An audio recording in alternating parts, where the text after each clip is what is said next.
All right, welcome back to the Never Stop Building podcast. I am your host, Sam Kaufman. I have Mike Claudio with me here today. Mike, what's up, dude? I've been saying your last name wrong since the day I met you.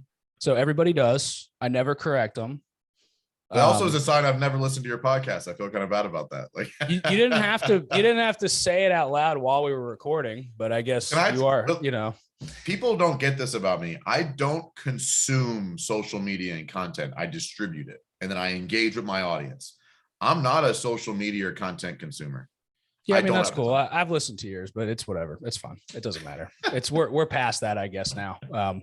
Moving on. My respect level for you, for some reason, has increased after that statement, which is, I don't know. That's just, I'll work on that. That's therapy or something later. I don't know. So, but yeah, Mike, I'm glad to have you. Mike is the CEO of WinRate Consulting and founder of A Champion Shoes. Do you want to tell everybody what those two things are real quick? Sure. So WinRate Consulting is a one-on-one business coaching company primarily focused on the construction home service world. I say company now and I say CEO because it used to just be me. I used to be like Mike Claudio was business coach. Lindsay was my operations manager. And with the two of us did a lot of good in the industry over the course of the last 4 years or so. And then starting at the end of 2021, I started bringing on additional support and coaches. So now WinRate currently has 5 active coaches on the team, all construction background. Some of them still run construction companies. And I am in the process of aggressively, transitioning into the CEO role. So it is a company now. It's not just Mike Claudio doing coaching. There is a lot of people. We have about 95 paying clients now between our services. Wow. Which is awesome. Definitely could not be helping that many people on my own. And because we focus primarily 90+% of our revenue comes from one-on-one business coaching. There's a lot of great groups out there. I'm a part of Apex and Arate, and I there's a lot of value there. But what I'm trying to build is that ancillary gap service where it's someone who's looking for that, come sit next to me and help me with my business. Right? That hands-on, customized, specific to you, your problems, your world, your assets, your environment, your employees. Let's figure out how to make your world work for you based on the experience we have. So that's what WinRate Consulting is. And then A Champion Shoes is a nonprofit. My wife and I started in 2020. Primary mission is to create champion level confidence in kids through providing them name brand shoes. So we raise money, we hand buy, wrap, and ship shoes to underprivileged children throughout the country. We have helped kids all over. I think we've shipped to 13 or 14 states in the last year. We've sent somewhere around 2,500 pairs so far, but our mission is to impact 1 million kids by the end of 2026. No idea how we're going to get there, but we are excited. We just hired our first executive director to really help put full-time effort into this, because Tiff and I have been, to call it a hobby with the amount of time we put in is because we don't, I don't make money from A Champion Shoes, and so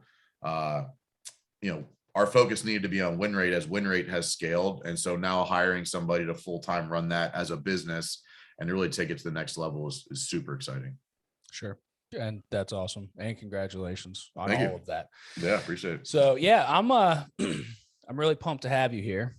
This was an exciting one for me. You're one of those, I don't know, you're one of those like infamous in the background guys in the Apex exec. When we talked in person, I was like, yeah, man, you're like kind of infinite. You're like, I don't fucking know why. I just sit quietly in the back of the room. I think that's part of it. There's some anonymity to me. That's not the right word. Anonymity. Yes. To me, because I just sit back there and just mean mug people. It's just, I'm not actually an angry person. I haven't. Some people have a resting bitch face. I have an active bitch face. I'm screaming, "You a bitch!" before you even walk up to me, and my face just does that. It's not intentional. Yeah, you care a lot. I believe. I care a lot. Yeah, I get that. Are you an introvert?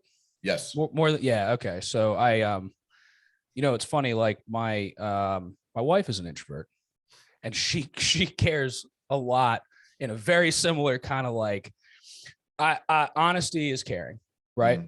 And I've gotten that from you like a lot. Like there's just no bullshit when you talk to people. And I think attention at this point is caring. I think there's so many distractions between phones and, what's going on right now and what gossip's being had and kind of the kind of those like what I would consider like surface level bullshit conversations that don't mean anything. The reason I don't engage is because like I keep all of my attention and energy for the people who matter the most to me. And my family, my employees, and my clients is that group. And I have so many people in that ecosystem now, I don't have any extra to give out. Even I interviewed Clifton this morning for my podcast. It took him 6 months to get me to respond to him. This is a good story, actually. It's a great story. Yeah, that's a good one. And it took 6 months for me to realize that he was not just another taker in my DMs trying to take my time for no good reason. And so that's a part of my approach is like, dude, you've seen my schedule, man. Like people think they work a lot. I work a lot. And I work intentionally. Like every minute of my day is built around me showing up and delivering the most impactful experience I can. Even this, like you're my, I don't know, 8th or 9th call today. And most people don't bring this much energy to their first call because they're hungover from Sunday night, right? Yep. And so every decision I make is about being intentional. Like I want to make an impactful, conversation. And if someone comes down and like has a real conversation like you did, I'm all about it. You want to surface level some bullshit? I ain't got time for it. Yeah, you're draining me because I am an introvert. I don't like big groups of people. I much rather be on stage. Like I'd rather be on stage in front of 1,000 people than in a group of 1,000 people. 100%. Because I can walk on stage, yell at the crowd, do my thing, walk off stage, and go back to my hotel room. Like that's a perfect. What struggles for me is like events where I have to be in the audience, engage with people, get on stage, deliver a message, then go back to the audience and like get all the questions about the fire I just spit from stage. And I can't even remember what I said. The fire you spit from stage. You told me because I'm like one of those. If you've ever talked to somebody who like does a lot of speaking engagements that are more from the heart than structured, I can't tell you what I said most times I get off stage. Like, were you at Apex Live? Not this month. I was marriage retreat. No, like we went. It was the Goon Squad lot. No, I was stuck in the airport for. Oh, that's right. Yeah, hours. So yeah. So I came off stage and I was getting hundreds of questions, and I couldn't even tell you what I said. Yeah, it's blackout. And so that drains the shit out of me. I leave Apex Live, or even just flying Fridays, just wore out. Yeah. So I try to save it. I save it for the people who are paying clients, who are my team. Now I have a team. I have like 9 or 10 employees now. Well, let me ask you a question. Let me ask you something. So you have this, people who are moving up or moved up to CEO role, you have this illusion of, I don't want to call it an illusion, but you have a control over your schedule that a lot of people listening probably think, well, that's probably nice. And when I get there, I can be intentional. And when I get there, I can do that. So how do people who work a job, how do people change the mindset? Because I'm assuming that the mindset about being intentional in your calendar and your energy and your family, and that happened prior to actually doing it. Well, you believed intentionality prior to being intentional. So how can other people take that in their everyday life if they don't have the same level of control or believe they have the same level of control? Like, what can they start to do? I think the first thing is creating boundaries for yourself. I think most people feel like everybody else is more important than them. One of the best examples I use for this is, if you were sitting in front of your best client ever, would you answer a phone call from a prospect? Of course not. Of course not. But if you're sitting there doing CEO shit like proposals or job costing or CRM updates or meetings with your employees, why is that person less important than your biggest client? What about sit down across from your wife? If you're even looking up at her, right? Like I'm talking about just in the business. Don't even get me into your personal life, right? But you do it to yourself. If you said, I'm going to read every morning, but like the first thing you do is check your phone and start responding to emails and text messages, you're never going to fucking read. Because like those fires become more important than the time you committed to yourself. So how do you conquer that? Say again? How do you conquer that? You start by creating small boundaries, right? Like these 15 minutes, or I'm not going to take a call past 9 p.m., or I'm not going to check my phone first thing in the morning. Like one of the best things I ever did was start to charge my phone in a different room than my bedroom. Like I bought a fucking $7 alarm clock off Amazon 2 years ago. Wow. So I have like a full 20 to 30 minutes in my morning before I even touch my phone. I love that. Game changer. Game changer. Because it takes some, like from a science perspective, it takes the blue light out of your morning, which creates all types of bad triggers in your body. It takes the reactiveness of what happened overnight between emails, text messages. Like none of us, if you're listening right now, unless you're a heart surgeon on call, it can wait. Like there's 100%. nothing on that phone that can't wait. And all it takes is that one 4-star review you got on fucking Google or some shit, or that email from that supplier, or your employee asking stupid questions, and your whole morning gets distracted and distraught, right? So you want to start creating some boundaries pretty simply, charge your phone in a different room. Yeah, it's fucking awesome. And I also put my phone in the charger at least an hour before I go to bed. Can I tell you how much easier it is to fall asleep when the last thing I'm not looking at is my phone? Even if it's not work stuff? I don't look at my phone after like typically with an hour going to bed, whenever that might be. Yeah, it's beautiful. Because it's still your phone. It's still like that trigger from that person you saw on vacation. You're like, I know they're fucking broke. What are they doing on vacation? Which turns into the, why can't I afford the vacation I want? Well, how can they do it? And then like you get this, you go down this rabbit hole from some bullshit you saw, or you see some half-naked woman that makes you feel wrong, or you look at some bullshit you're not supposed to be looking at. And it's not work, but it's still like triggering you in the wrong way, which makes it harder to fall asleep, which means you get less sleep, which means it's harder to get up in the morning the way you want to. And then all of a sudden you go right back into your phone, and then your whole fucking day is shot again. Yeah, 100%. Even picking up the phone. Saturday, I was out of town with my wife all weekend. I ignored phone on do not disturb the entire time until I got one phone call from one subcontractor who I was very unhappy with. And I wanted to answer that phone call because I had some words that I wanted to get out of my mouth because I looked you know what happened? I had the conversation. It was 47 seconds. And now I stayed locked in an hour-long loop in my head because of that. I was distracted from my wife. Now I'm talking about work. We're at lunch. I'm discussing this. I shouldn't give a fuck. I don't give a fuck about any of that. That's not the and I looked at her and I went, you know what? I am snapping right out of this. I am so sorry. I should not have picked that up because you're right. The brain just starts down these tracks where now all the intentionality is gone. It's done.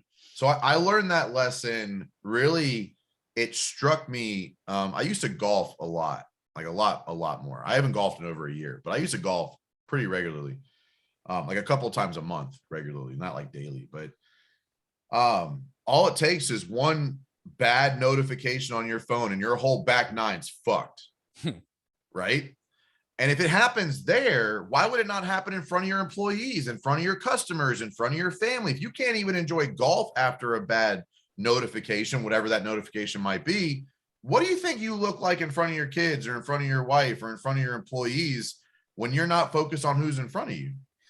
Yeah, dude. And you know what, too? I don't know if you set the tone as the leader, right? You set the tone for your kids. You set the tone for your staff. There was a point where our staff meetings would start late because of me. I would check my phone during the meeting.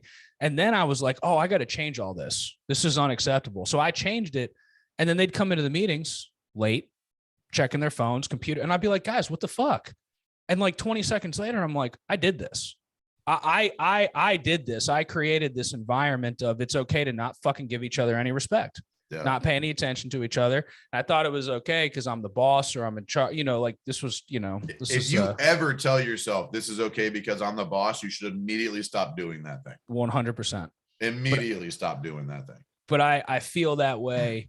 I agree with that at work. I agree with that at home. I agree with that everywhere. Cause I believe like leaders are leaders everywhere that they go. I don't think that that's really like a choice that you have to make. I believe it's something that you just like, I'm sure that most everything that you step into, you end up leading. So you're careful about what you commit to participating in. Well, and I think I would say it differently. leaders are always influencing their audience, whether they realize it or not. Yeah, I like that. Like whoever's in front of you, a leader is always going to impact that audience, whether it's your kids, your wife, online, in the DMs, on stage, in your team meetings, whatever it is. Leaders are always influencing the people around them. So if you if you realize that no matter what you're doing, you're influencing somebody, and would you want them to be influenced by who you're acting like right now? If the answer is no, change immediately. Yeah. Yeah, totally. So back to like, how do you create more structure for somebody who does it? Own what you can control first in your day, right? We talk about building your championship day, right? Some of that activity is for you, some of activities for other people. But my morning routine is about owning what I need to own for that day before anybody else gets my attention. I read, I go to the gym, I meditate, I make my social media posts, and I hang out and take my kids to school before anybody else gets my attention every day. I create the boundaries. Like I will not take a meeting before 9 a.m. typically, like maybe 8:30 if it was a weird situation, but I don't have anything scheduled on my calendar before 9 a.m. because I'm going to take my kids to school and I'm going to work out and I'm going to do what the fuck I need to do to get myself ready to make an impact in my day. And I think so many people just respond, and if we zoomed out even further, it's most people don't know what they need to do today to attach to their goal, because they don't have a goal or a vision of where they're going, because they just show up to work every day and work real hard today, and we'll show up tomorrow and do it again. That is a terrible way to go through life. Yeah, it is. Why did you start doing all this? Why do you have all the Post-it goals behind you? Why are you so dedicated to your belief system? So I think the metrics, right? The tracking of goals, the tracking of KPIs. I can go back to like middle school. I used to bring, like during basketball season, I would bring the game book home and track everybody's stats for the whole season. Fucking nerd. Dude, I have this. So like people ask me, Mike, are you the visionary or the integrator? So if I take like the rocket fuel test, I'm like a 91 visionary and an 87 integrator. So I'm very rare from the sense of like, I score very high in both categories. VI. So I'm not afraid to sit down and map something. But I'm also one that like constantly has ideas and visions, and I can think ahead, and I'm really good at understanding like where we're going and what we need to do to get there. And so it really, like, for as long as I can remember, back to even corporate America, like I was always structured in my time. So when I transitioned from retail to B2B sales, and B2B sales, you're an outside sales rep. You very rarely need to be anywhere, have to be anywhere. And I realized if I could get intentional in a routine, I could make sure I get the activity done I need to get done. And so as far back as I was 20, 21 years old, selling B2B at Verizon, structuring my time to make sure I got done what I need to get done. So that I crushed. I made so much money in corporate America. It's stupid money for like early to mid 20s. It's all gone because I was stupid with the money, but it was stupid money. Sales will do that in early 20s. Yeah, but I'd rather waste it then than now. Now I know how to manage the money. Now that I have real money. Like I didn't have real money. It was like, I was like 23 making 150, 160 grand a year. That's a lot of money for a 23-year-old. Sure is. But like now that I learned, now I'm not wasting millions. Like, if I didn't learn it then, I'd be fucking off with a lot more money now.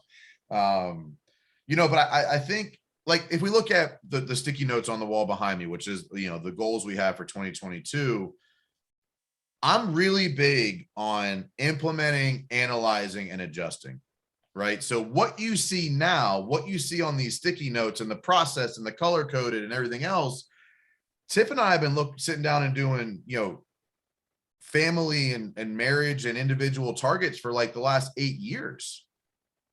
And early on, we didn't know what we were doing. We just tried. We made a list. We got like 10% of it done. The next year we tried again. We got like 20% done. And we got better at creating the list. We got better at the process. We got better understanding what do we want? Where are we going? We got better at holding each other accountable to doing the things we said we were going to do. We got better at like tracking the results to make sure we were moving forward. I think what a lot of people do is, I can't budget. Oh, dude, I can't set goals. I never follow through on them. Well, quitting's the easiest way to make sure that never happens. I'm really good on like not being afraid to fail and being okay analyzing and adjusting. Yeah. If you look at win rate, if you look at my coaching ability, if you look at the podcast or the YouTube channel, it took me 4 months to get my first 1,000 downloads on the podcast, the Big Sub podcast. took me 4 months to get an accumulated 1,000. Now I'm getting 2,000 a week. Right. And so like, that didn't happen overnight. I'm on like episode 190 or something. It was a constant implement, analyze, and adjust.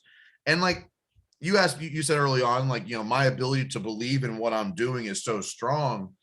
I think there was some life lessons that led there, and then there's some tragic situations that really helped concrete it in place.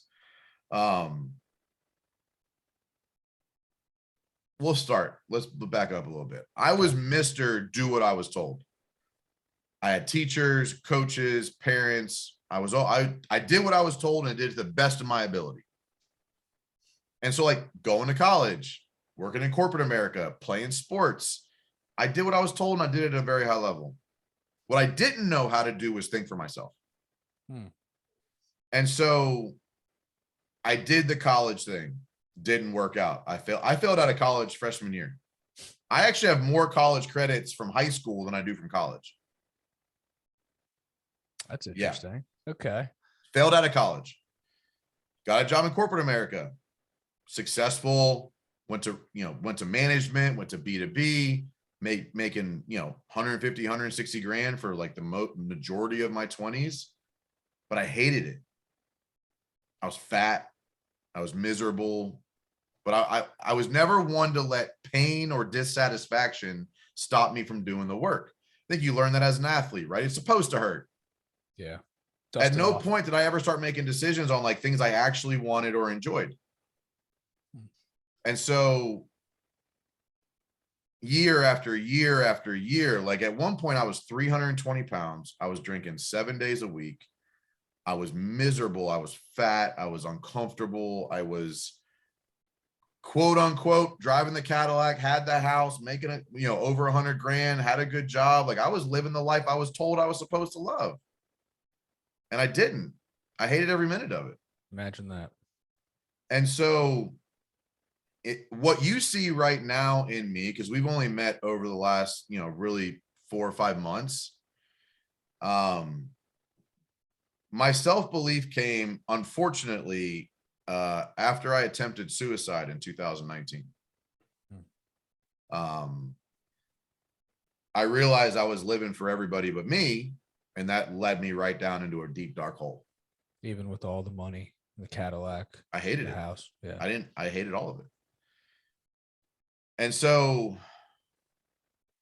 there were some other things at play there. I had hernia surgery at the beginning of December in 2019. I think I was always dealt with depression and anxiety and stuff like that for like the majority of my life. I think big part was like living out of integrity with like who I thought I was supposed to be. But they prescribed me Oxycontin after the hernia surgery. I think taking the Oxy like let the floor kind of drop out for me. Sure. There was no catching it. But realizing that I have to change and pivot and get very selfish for my family. Not for me, not for anybody out there. I had a wife and 2 sons that needed me to survive this moment, this season. Because it probably took 6 or 7 weeks for me to get out of the I want to die phase. Like that, like really suicidal mentality. Like so the accumulated night, I had about 25 Oxy in my mouth. And if you've read my book, the opening chapter starts out with me talking about this dichotomy of these 2 images in my head. One of them was this exhausted, just beaten up, man who was giving up on life. And the other side was me, think like head football coach, military type, saying, you're just too strong to give up. You can't. And the other side saying like, but I'm ready, man. I'm done. I'm exhausted. I can't go on. You're too strong to give up. That's where the title of the book came from. #TooStrong came from this mindset that I am too strong to give up. I am too strong to not chase what I need to. I am too strong to listen to anybody but myself anymore. And it was literally weeks later, I would like going for a walk to get some fresh air and like still wanting to throw myself in front of a car. And then it was just win fast, win often. For me, it's a survival mechanism. It's win the next decision. Because if at that point, if I didn't win the next decision, at any point in the day, like I didn't pick up alcohol during that season. I worked out every day during that season. I ate right during that season. I went outside and got fresh air during that season. If I did not win the next decision, like, and I don't want to be exaggerative here, but like death was a real option. Yeah. And so when Fast went off, and in that season of my life was about, I have to win the next decision for me. I got to block everybody out. I have to ignore all the advice I ever thought I got. And I just have to listen to myself for a change. And here we are 2.5 years later, and I am what you see. Dude, I thank am God you fully did. confident in myself because I have lived 100% by my own compass for the last 2.5 years. I've lived 100% by my own core values. I've lived 100% for my own mission. And I got very, very selfish so that I can give selflessly. I think people talk about you can't pour from an empty cup. I'm not sure that really articulates it as well as it needs to be articulated. There's a version of being selfish that is to take from others. Mine, I'm gonna take from you. That's a version of selfishness. You think that like 5 or 6 year old that is taking because they're selfish. And there's a version of selfishness that is doing things within integrity and by your core values to prioritize yourself so that the people you do give your time to get the best version of you. And that's the selfish route I took. I'm going to live with integrity. I'm going to treat people fairly. I'm not going to take what's not mine, but I'm going to own my time. I'm going to be selfish with my decision making. I'm going to be selfish on who I give my efforts to. I'm going to be selfish on what I do, with who I do it with when I do it. And I'm going to get very selfish on those things. And it's the only reason I survived that season. And then come to find out, it's actually the only reason I have built the success I have now. Win rate went from a multi 6-figure to a multi 7-figure business in like 2 years. I'll literally do, if we continue on the progress we're on right now, I'll do 10 times the amount of revenue in 2022 that I did in 2020. Not an exaggeration, literally 10 times. And not only am I growing and my client base is growing, my employees are growing with the right people. The coaches that are on my team right now and the support staff on the team right now, they all fit their roles. They all fit the core values. They all fit the mission. They all fit the client base very well. And that is absolutely by intentional manufacturing what I'm trying to do. And so I owe it to everybody to be intentional with my time. I owe it to everybody to be selfish with my time. I owe it to everybody to be the best I can be every single day and to continue to make an impact with every conversation I have, because this podcast is going to change somebody's life because I showed up prepared and ready to go. 100%.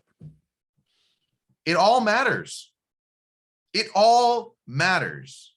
Yes. I can make more money. I can't make more time.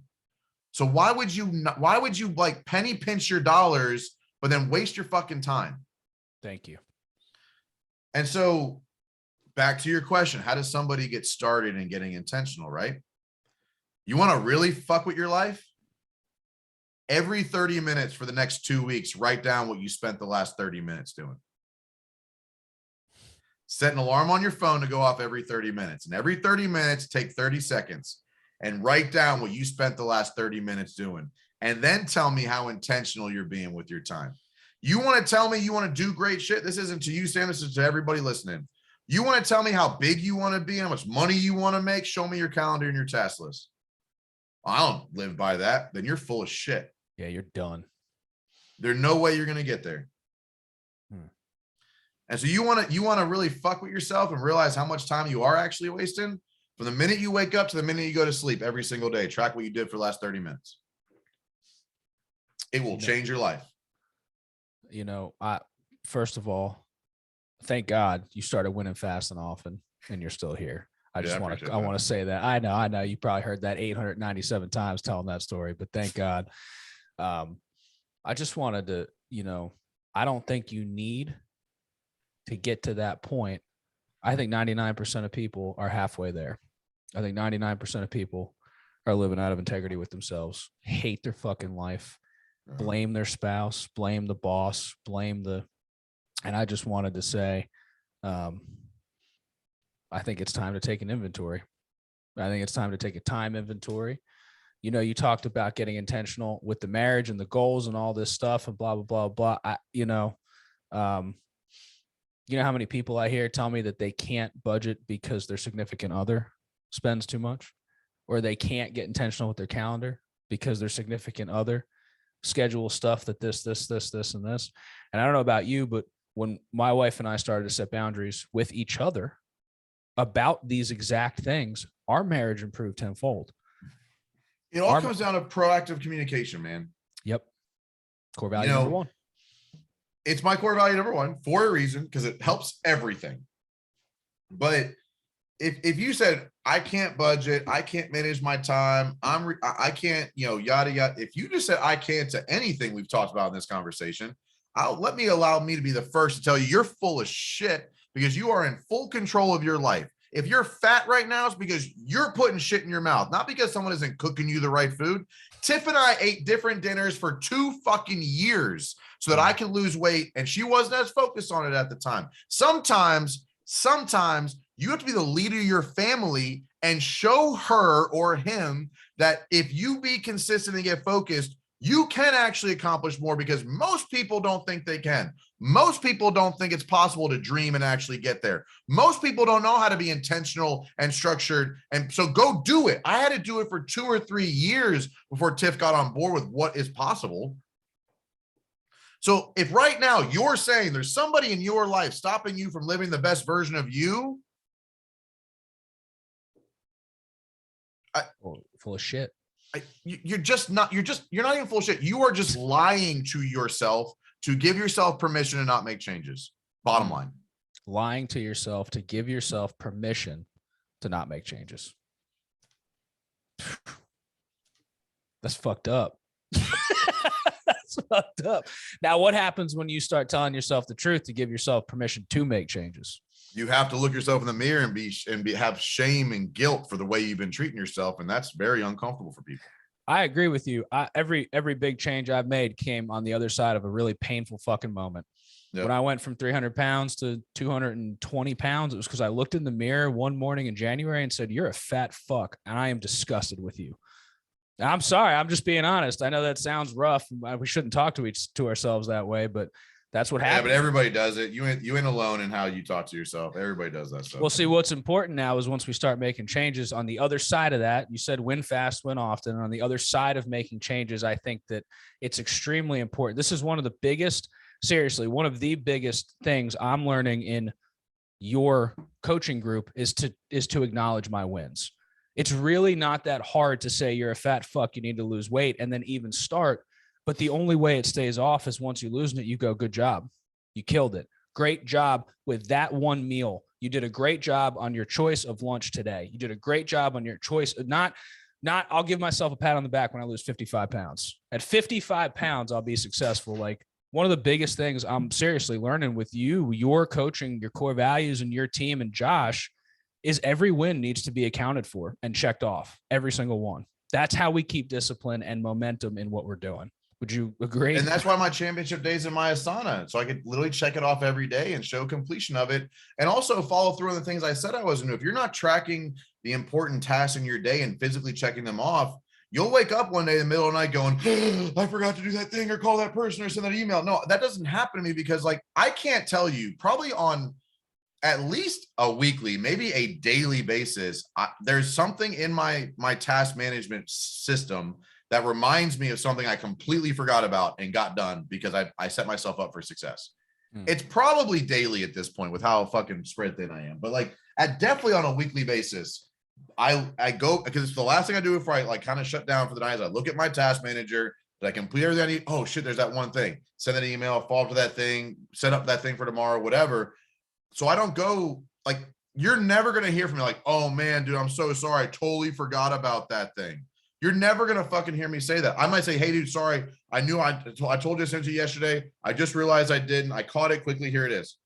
The amount of people in the world that don't follow through on shit ever. If you just eventually follow through on some shit, you're better than 90% of people. Yeah. And that ain't good enough. But for somebody just starting, right? Yeah. I'd rather you get to it within a week than just completely forgetting about it forever. Agreed. I just have to, that live and die by the calendar thing changed my life. Yeah. It changed my life and my business. And then when you and Thomas basically strangled me out in a breakout session and said, you're the reason that you feel this way, get on, right? Lead the right team, put that shit on the count, changed my life. Yeah. Changed my life and quick. I mean, like, and people see my calendar, like my team, because I have like shared busy free access. And they're like, bro, what in the fuck? What? And I'm like, it's not, you said it best. And I don't remember when or why or where. I work at life 18 hours a day. My calendar's full 7 days a week. It's not all work. You're looking at it getting overwhelmed. The gym's in there, my breakfast's in there, my kid time's in there, my church is in there, my marriage time, my date night, my whole calendar from the time I wake up at 4 to I go to bed at 10 is blocked. It's blocked. And I take it to an extreme. Like by the end of December, I'm sure you do. I had my calendar built for all of Q1. Yeah, that's incredible. Every trip, I could tell you in December which meetings in March I needed to reschedule. And I'm like next week, I think on the 11th, I think I'm sitting down again to build out my Q2 calendar. Well, see, but that is how we lower stress and anxiety when we're high achievers and doing a lot. I just follow the game plan I built for myself last quarter. Yeah. That's it. I don't try to fuck with it. I don't try to change it. I just follow the game plan, man. I told some, because I am planning on doing a bodybuilding show in December this year. I'm calling it Project Silverback because at the rate I'm gaining weight right now, I'm going to be a massive human being in December. It's going to be juicy. It's gonna be. I'm gonna look like a rotisserie ham up there. It's gonna be legit. It's all orange and stuff. It's gonna be awesome. But I was talking to my nutritionist who doesn't really know me that well. He's new to me. Like I was referred to him by somebody else, and I'm like, dude, I will out monotony anybody else you put me up against because it's so like I wear the same black t-shirts every day. I wear the same shorts every day. I have the same fucking hat I wear every day. I eat about the same food every day at work. My routine is obnoxiously monotonous, stress-free, and that's why I win. Yeah. You know what class? I mean, not to get off topic from the winning, but do you know what class you're competing in yet? I think classic physique or men's physique. Don't quote me on that. I know I'll be in my underwear and not board. I was just gonna say board short. All right, you're class. All right, you're classic then in the underwear. Hell yeah, dude. I'm a mentally prepped to fly out for that fucking show. December 10th. Yeah, Dallas, Texas, right? Yeah, so I picked Dallas intentionally because fucking all of Apex is going to show up, and I can't show up to that not being prepared. Dude, it's going to be awesome. Right now, in March 7th, here's my food prep for my 5th meal of the day. I'm doing it. I don't want to do it, but I'm going to do it because I'm not getting on stage in December in my underwear in front of my friends and not being ready. Hell yeah. Not a chance. And for anybody listening, I just want to let you know, prepping for a bodybuilding show is about 1,000 times harder than you think it is right now as you're listening to this. Eating is extraordinarily difficult, whether you're going up or down. Being over full is honestly worse than being underfed most days. It's all uncomfortable. It's all uncomfortable. It's all uncomfortable. Yeah. Dude, but do I back squat at 405 for 8 this morning? I saw it. Congratulations. Yeah. Doesn't make no sense. No, it's just going to keep going up though. But you know what I do though? Challenge yourself, right? You keep the challenges flowing in. You keep reasons and things to keep working on and improving. Well, and so here's maybe the higher arching reason that I stay so don't give a fuck, you might say. I think that's kind of what you said earlier. Like I every year for the last 6 or 7 years, probably, I pick one thing that I suck at to get wildly out of my comfort zone. You want to talk about staying humble, do something you suck at in a major way every year. Like I ran a half marathon. I've done jujitsu for a year. I did, CrossFit before that. I did adult baseball 1 year for a whole season. I did like 18 plus. I'm like 33 playing with like 20-year-old fresh out of college D1 athletes. You want to get uncomfortable, go do that. This year is kind of twofold, transitioning to CEO and doing this bodybuilding contest. And every year I pick something that I suck at and go all in on it. So what's the thing with bodybuilding that you suck at what is the thing? I've always been strong and athletic. I've never had the physique I wanted. So it's anytime I've pictured like the most elite version of me, Like, it's like, I've always pictured ripped. Shredded. Yeah. Fucking shredded. Yeah. Yeah. Well, and part of it is too, is like, it's going to be uncomfortable to get big. Like you said, it's going to be uncomfortable to get lean, like you said. So even though I've been on diets and I've done exercise and I've competed, at a pretty high level with CrossFit and stuff, it's never been this meticulous, which is what I'm most excited about. Cause it's absolutely a science fair project. Like I'm implementing, analyzing every week with my macros, right? Like it fits right into the way I operate. Yeah. Because I will follow the game plan to a T. We will check in every Friday and make an adjustment for the next week, for the next 35 weeks. Yep. Yeah. It's going to be intense. It's going to be so cool. Yeah. You're going to have a blast. I will. But all right, here's real quick. I do want to say this though. Yeah. The win is the process. Thank you. Yep. Not like whether I win or lose or get laughed off stage in December, the win is looking back and knowing I did everything I could to prepare to the best of my ability. Yep. Where people really get disappointed is when they know they didn't do the work correctly and then they lose. That's when people get fucked up. I don't care if I get last place. I know for a fact, if I spend the next 9 months doing what I'm supposed to do, I will not care about the outcome. Because I'll know in my head and my heart, I did everything I could possibly do to prepare for that event. If I don't, if I fuck off, if I don't follow my diet appropriately, if I don't work out as hard as I can, and I get on stage knowing that I did not do everything I could do to be prepared for that, whether I win or lose, I could still win, but still be disappointed. It's about here. It's about, what do you feel in your heart? I love the process. Getting on stage will actually be a major letdown because that means the process is over. Yep.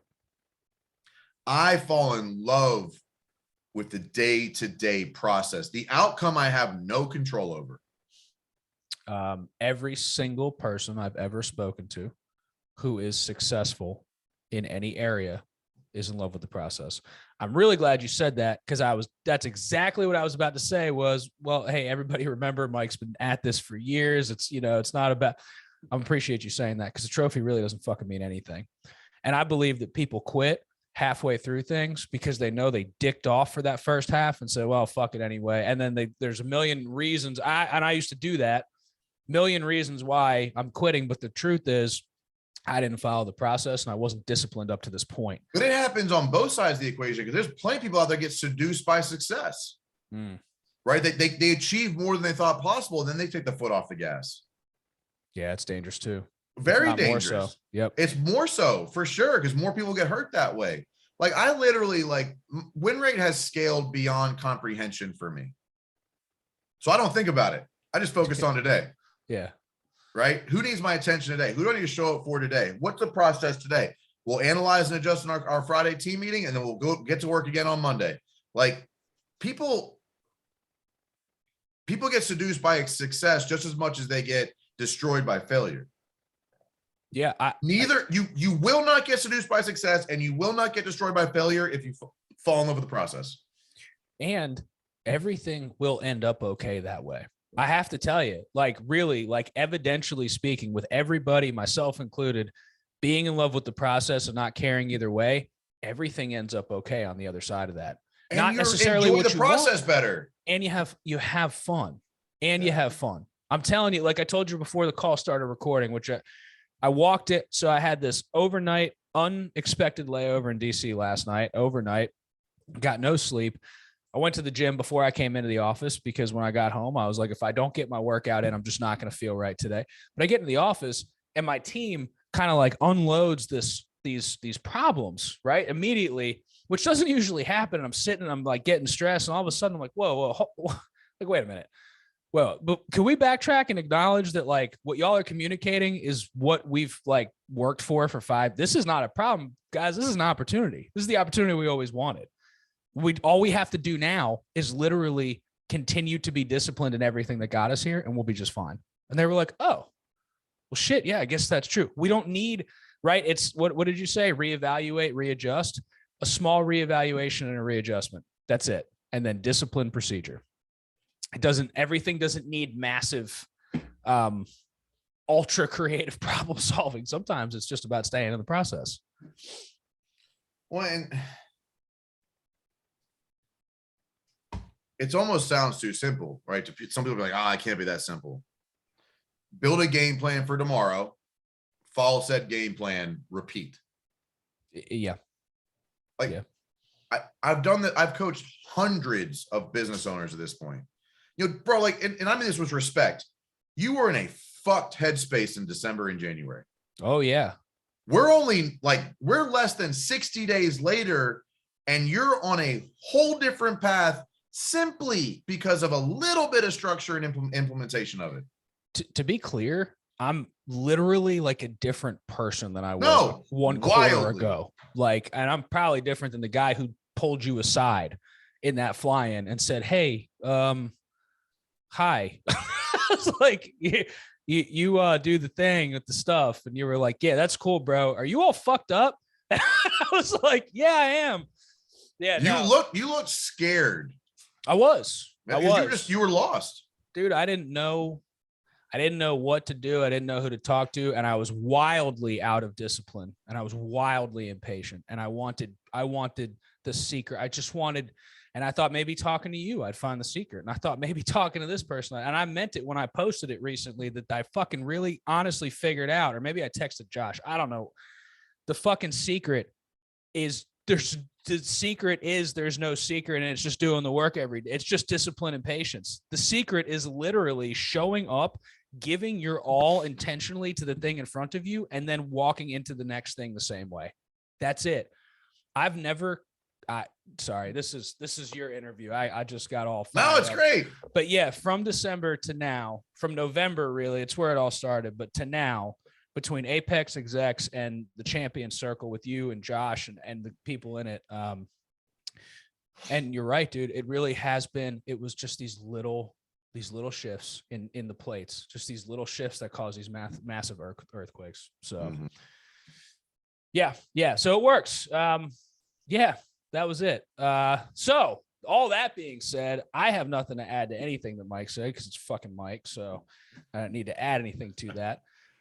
Mike, where can the people who listen to Never Stop Building find you, man? If you're into podcasts, my podcast is called the Big Stud Podcast. If you want to learn about me personally, go to MikeClaudio.com. If you want to learn about my company, WinRate Consulting, go to WinRateConsulting.com. Championshoes.org. And then obviously, WinRate Consulting and A Champion Shoes on Instagram, two primary social media platforms that I engage with. Cool. Mike, thank you so much again for coming on today. Listeners, rate, review, subscribe if you get any value out of this. And like I say all the time, if you don't, find another one to listen to. Some podcast will bring you value, even if it's not mine. But if mine does, rate, review, subscribe. It helps us get out to more people and bring more value. Thanks for listening. We'll see you next time.